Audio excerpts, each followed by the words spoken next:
Hello students, how are you. आज हम आप लोगों को पढ़ाने जा रहे हैं हिंदी व्याकरण स्टैंडर्ड 2 क्लास। मेरा पहला क्वेश्चन है कि भाषा किसे कहते हैं, जिसको हम इंग्लिश में लैंग्वेज बोलते हैं। मन के भाव या विचार प्रकट करने का साधन भाषा कहलाता है। मन का भाव या विचार प्रकट करने का साधन भाषा कहलाता है। जब हम किसी से बात करते हैं, वो आदमी हमारी बात सुनता है, वो भी हमसे कहता है, हम भी उससे कहते हैं। यानी जब दो आदमी एक दूसरे से बात करते हैं और दोनों एक दूसरे की भाषा को समझते हैं, हम उसे ही भाषा कहते हैं। क्या चीज़ है कि जब हम किसी से बात करते हैं और वो आदमी हमारी भाषा को सुनता है, हमारी बात को सुनता है और उसका रिप्लाई उत्तर देता है, हम उसकी बात को समझते हैं, वो हमारी बात को समझता है, तो इसको हम क्या बोलते हैं? भाषा बोलते हैं। अब नेक्स्ट हमारा कि भाषा के कितने रूप होते हैं और कौन कौन।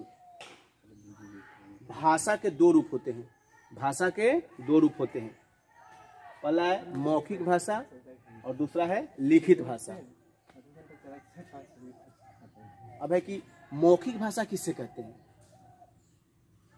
जो कुछ बोला और सुना जाता है वह भाषा का मौखिक रूप कहलाता है। जो कुछ बोला और सुना जाता है वह भाषा का मौखिक रूप कहलाता है। जैसे हम किसी से बात करते हैं, है ना, सुनते हैं, बोलते हैं, फिर उसके बाद सुनते हैं, फिर उससे हम बोलते हैं, यानी मुंह से जो हम बात बोलते हैं वो मौखिक हो जाता है। जिस बात को मुंह से बोलते हैं, कोई आदमी हमसे क्वेश्चन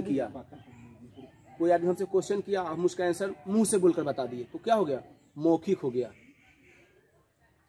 या फिर हम किसी से क्वेश्चन कर रहे हैं और दूसरा उसका रिप्लाई कर रहा है मुंह से बोलकर, तो क्या हो गया? वो मौखिक हो गया। नेक्स्ट क्वेश्चन हमारा लिखित भाषा किसे कहते हैं? लिखित जो लिखकर बताया जाता है। जब हम लिखकर अपने मन की बात कहते हैं और दूसरे पढ़कर उसे समझते हैं, तो वह भाषा का लिखित रूप होता है। जब हम कोई चीज़ लिखते हैं और दूसरे को देते हैं और वो आदमी पढ़ता है, तो क्या हो जाता है? वो लिखित हो जाता है। एग्जाम्पल में जैसे हम एक पत्र लिखें, चिट्ठी, जिसको इंग्लिश में लेटर बोलते हैं। अब हमको लिखना है, लिखकर किसी को देना है, तो हम चिट्ठी लिखेंगे, हम अपने मन की बात उस पर लिख रहे हैं और उस आदमी के पास हो जाएगा तो पढ़ेगा, तो क्या हो गया? लिखित भाषा हो गया, क्योंकि लिख कर आया हुआ है। तो जब हम लिख कर किसी चीज़ का जवाब देते हैं तो क्या हो जाता है? वो लिखित हो जाता है। और जब बोल कर जवाब देते हैं तो मौखिक हो जाता है। तो हम उम्मीद करते हैं कि आपको ये चीज़ बढ़िया समझ में आ गया होगा। धन्यवाद।